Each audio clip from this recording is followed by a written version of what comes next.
The story begins with two teenage girls, Nicole and Emily, chatting before class. Nicole complains about her home life. Her mom is on drugs, her dad committed suicide, and her brother is on a watch list. She also complains about her new school, describing it as the worst, most predatory imaginable. Emily agrees that her school also has predatory teachers. They distract a store employee, Troy, by flirting with him and convincing him to check the stockroom for a CD while they steal one. After successfully shoplifting, they debate whether to push their luck by stealing food from the mall food court, but ultimately decide against it. In the hallway, Nicole provokes two female students in the school's addiction recovery program into fighting with each other. After they start to get physical, a teacher breaks it up. At school the next day, Nicole and Emily lie to the principal about missing class due to depression and trauma. The principal insists they get counseling. In counseling, Nicole antagonizes another student, Ari, who recently came out as gay. After counseling, Nicole tells Emily she lied about having depression, but now thinks she may actually be depressed about something she can't tell the counselor.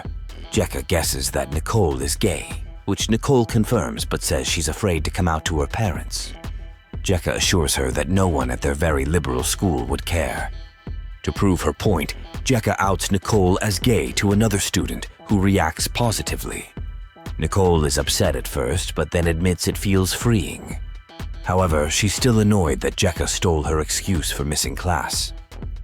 Back at school, Nicole discovers the cop who previously shot her 5 times has been reassigned to patrol her school. She's afraid of him, but her friend downplays the seriousness since he only shot Nicole in the leg. Nicole and Jekka discuss using mental illnesses as excuses for missing homework and class. Nicole decides to research schizophrenia symptoms so she can use that as her new excuse.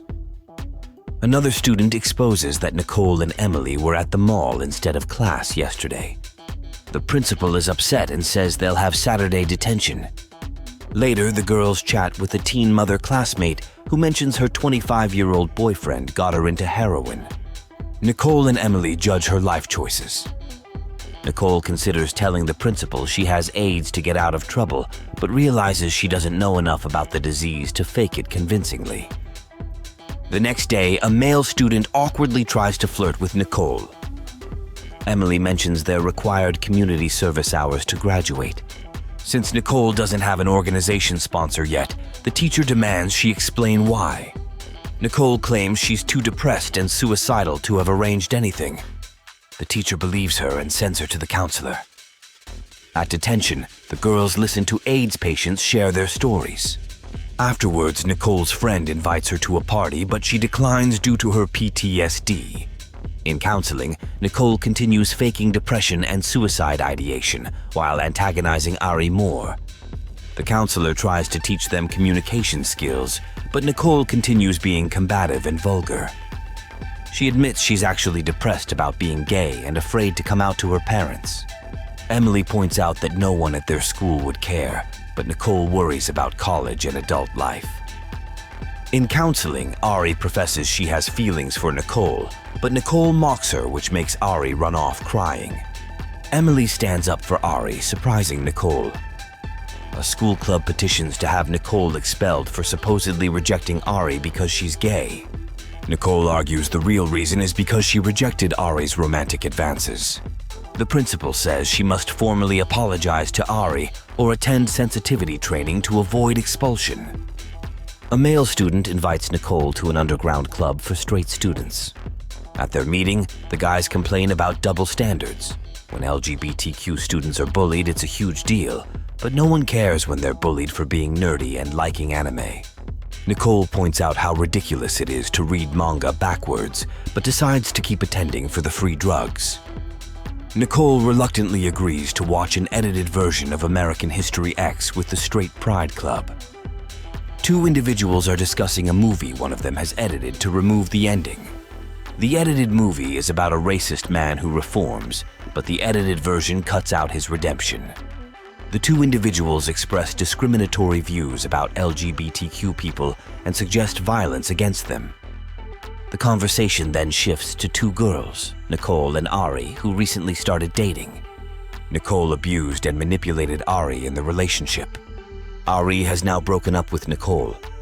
Nicole complains she is losing her girlfriend because of the school counselor who pointed out her abusive behavior.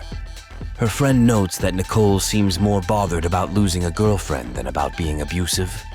Nicole defends her actions as merely taking advantage of the situation rather than anything wrong.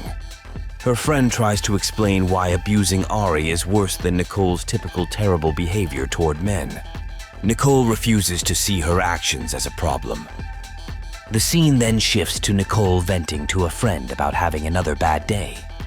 Her friend finds Nicole trying to tie a noose and asks if Nicole is trying to kill herself. Nicole denies it. The friend convinces Nicole not to skip more school and risk getting in trouble. They hide in the courtyard since Nicole refuses to go to class. Various other students join them there, including a boy named Kyler who asks for drugs from Nicole and her friend since he is in pain. The girls give him drugs stolen from one of their mothers. Nicole and her friend find their male gym coach making violently misogynistic phone calls at school. Disturbed, they go hide in the principal's office. They insult the principal and look through her desk, finding nothing noteworthy. The principal and coach find them and accuse them of taking drugs that made another student overdose. Nicole lies to get out of trouble, almost costing the overdose student his life. A teacher arrives and suspects the girls are dating. He inappropriately encourages them to kiss to resolve their tension. They escape the creepy teacher. Karen, a student they bullied earlier, threatens to report them for skipping class. Nicole and her friend manipulate Karen by complimenting her collage hobby and reminiscing about when they were childhood friends. They make up disturbing lies about other students to distract Karen from reporting them. Their stories normalize sexual coercion and eating disorders in extremely inappropriate ways. Karen believes their lies and leaves without reporting them. Nicole and her friend manipulate the student by making cruel comments about her weight and interests, causing the student to become very upset and leave. In theater class, Nicole refuses to participate and insults the student teacher leading the class in the teacher's absence. When forced to do reading and improv exercises, Nicole chooses disturbing scenarios about sexual assault, racism, and other controversial topics. The student teacher gets very offended. After class, the student teacher passive-aggressively confronts Nicole about her poor behavior and participation. Nicole continues mocking her until the student teacher threatens to have Nicole suspended. Nicole leaves, complaining about the student teacher to a friend. Her equally troubled friend commiserates and insults the drama students. The story next shows Nicole and her friend casually discussing their days over lunch. Nicole's substitute teacher was elderly and boring. Her friend's drama class had a dysfunctional student teacher. They insult the drama students as having unrealistic hopes of being actors despite not being attractive enough. The confrontational student threatens to get the other student suspended for their poor performance. The student who was confronted counters that the confrontational student has anger issues stemming from childhood. The conversation then shifts to discussing dinner theater tickets. One student forgot to order tickets again after saying they would take care of it. The other student says not to bother ordering the tickets now and that they will take care of it themselves. There is clear frustration that this has happened before. The story then moves to describing a conversation between two different students during class. One student is texting someone frequently during class. When asked who they are texting, they avoid answering directly, saying it's just a guy. The other student assumes the texting is romantic in nature based on the distracted student's evasiveness. The texting student continues to be evasive about the details. The teacher is now announcing role assignments for a school play production of Romeo and Juliet. A male student named Hunter is cast as Romeo. Another female student named Nicole is reluctantly cast as Juliet after other female students decline the role. The teacher tells Nicole and Hunter that communication will be important for their lead roles. The story then depicts Nicole and her friend Emily discussing Nicole's ongoing flirtation with a boy who has a girlfriend. Emily warns that the boy may just be manipulating Nicole. Nicole brushes off these concerns. She has obtained inappropriate photos of the boy and plans to use them as revenge against the boy's girlfriend, who is a teacher at their school. Emily cautions against escalating the situation further. The story moves to the night of the school play. The teacher discovers the inappropriate photos of her boyfriend on her phone, has an emotional breakdown, and needs to be taken to the ER. Nicole and Emily discuss how Nicole orchestrated the teacher's breakdown by waiting to send the photos until partway through the play's performance. Nicole expresses satisfaction at the psychological torment she has inflicted in revenge against the teacher. The story then shifts to an art class scene where the teacher assigns the students to draw characters on newsprint. Nicole openly mocks the assignment and the value of the class. The teacher threatens consequences for her defiance, but Nicole remains combative and escalates her insults. Nicole is being sent to the principal's office.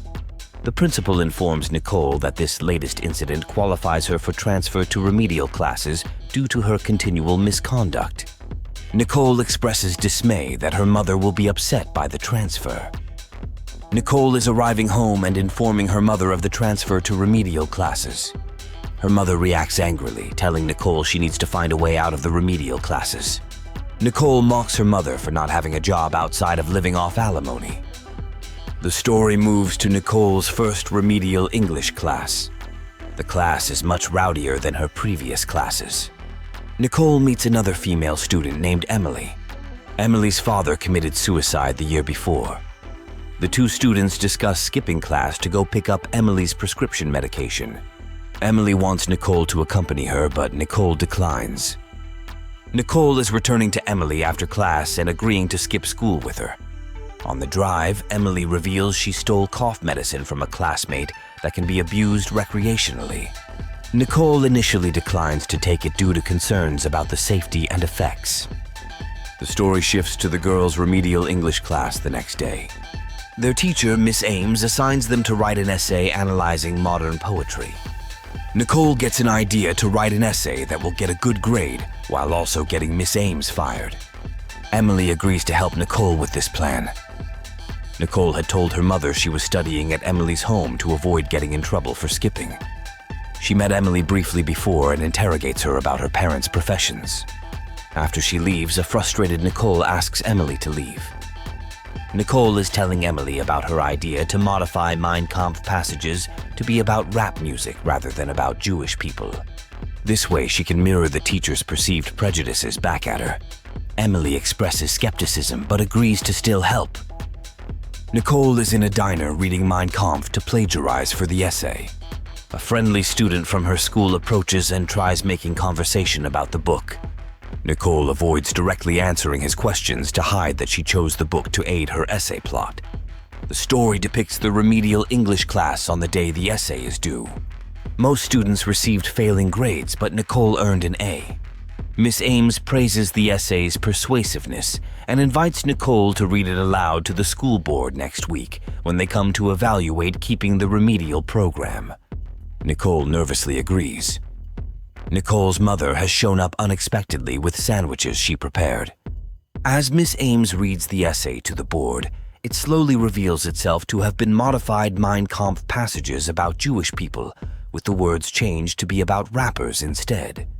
The presentation ends abruptly before finishing. Nicole explains that the fallout from the essay was much wider than she intended. Both the teacher and school faced consequences for the racist essay. Nicole herself avoided major punishment by pretending ignorance and insincerity over the essay's contents. She expresses satisfaction at the havoc caused. Emily is commiserating with Nicole about not wanting to return to their regular classes. Emily suggests they skip school again and go off campus in her car during lunch.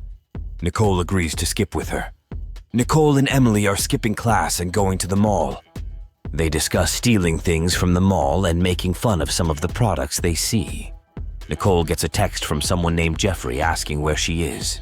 Emily and Nicole run into Jeffrey at the mall and make fun of him. They try to sell him drugs, but he declines. After he leaves, Nicole and Emily discuss thinking he is lame. The scene then shifts to Nicole arriving home late at night to her mom. Her mom is upset she was out so late and accuses her of doing drugs and other bad behaviors. Nicole and her mom argue back and forth, with Nicole being very dismissive and rude. Her mom threatens to kick her out if she doesn't change her behavior. Another classmate, Ari, briefly joins them in the bathroom, but Nicole and Emily are very rude and threaten her until she leaves. The next day, Nicole and Emily are in art class, where they complain about having to draw. They make inappropriate comments to their teacher, Mr. Laurie, when he comes over to check on their progress. After class, Jeffrey approaches Nicole and mentions he enjoys the art teacher, Mr. Laurie. He says Mr. Laurie has confided in him about personal problems during their lunches together. When Nicole presses for details, Jeffrey reveals that Mr. Laurie's wife cheated on him with their UPS delivery man. Later, Nicole and Emily encounter two boys hitting on them crudely. After the boys leave, Nicole and Emily discuss their dislike for certain things like going to the fair and the show Real Housewives. Now homeless after being kicked out by her mom, Nicole tries panhandling and doing a makeshift car wash to earn money. When those efforts fail, Emily suggests she make a MySpace page to sell herself for money. Hesitant at first, Nicole makes an account and waits to be contacted. The scene shifts to Nicole starting a new job at a DVD store called Phi. Her manager Kelly trains her and has her roleplay greeting a customer. Nicole then fails at properly greeting an anime fan who enters the store. Frustrated with the job, she quits. The scene shifts to Nicole using the library computer to arrange a meetup with someone she met online. The librarian's assistant scolds her for using MySpace on the library computers. Nicole gets her to look away briefly by being flirtatious. Nicole then goes to meet the man in a dark area. It turns out to be her former art teacher, Mr. Laurie. Nicole and her friend Emily, who is secretly recording, blackmail him for money using the footage. Though he pays them, Nicole later explains they did end up reporting him, which got her unexpelled from school and allowed her to move back in with her mom. She rationalizes that street rules about snitching don't apply when you're actually homeless and need to survive. Nicole complains about being bored and wanting to skip school. Jekka suggests they go to the mall, but Nicole wants to do something more exciting. Nicole needs to make up a fake charity for a school project. Jekka suggests starting her own charity as the easier option. They hear a rumor that a student is selling drugs in school. Nicole gets an idea to combine the charity project with selling drugs. At lunch, Nicole and Jekka discuss their mothers not providing them with alcohol and rides to parties. They feel entitled to an edge to get through school. A boy approaches, asking for help getting on a church event committee to meet a girl. Nicole and Jekka dismiss him as lonely and unfuckable. They debate whether to bully another girl on social media. Nicole looks up the girl's MySpace page and makes fun of her looks and interests. Jekka joins in, mocking the girl's emo style and poetry. Nicole photoshops the girl's face onto a fat body and posts it. They laugh about ruining the girl's self-esteem. After school, Nicole asks Jekka to bring supplies like baking soda to her house. Jekka obliges reluctantly when Nicole reveals she wants to cook crack cocaine. At Nicole's house, they use the internet to learn how to cook crack with the supplies. They make baggies to sell. Nicole takes the drugs to a poor neighborhood to sell. She easily makes money and gets community service hours signed off. Nicole and Jekka do more crack at school, using Nicole's mom's prescription pills. A teacher notices Nicole's quick completion of service hours and suspects she is cheating. Nicole continues selling drugs at night and irritably refuses Jekka's offer to come along. She runs into her civics teacher trying to buy crack from her. He agrees to sign her hours in exchange for drugs and secrecy. The principal and cops set up a sting operation and catch Nicole selling to her teacher. The teacher is accidentally killed while fleeing. Nicole is arrested and facing years in prison. She complains to Jekka about the jail conditions and wanting to die. Jekka points out Nicole didn't have to sell drugs given her privileged background. Nicole makes excuses, blaming her parents. After 2 years in jail, Nicole claims she has changed but still wants revenge on her principal. The story ends showing Nicole's lack of true reform or remorse. The next scene is unknown footage of a man telling someone to back away from a door. Another man enters holding a knife. The first man tries pacifying him by offering his belongings. The footage cuts off suddenly at a critical moment.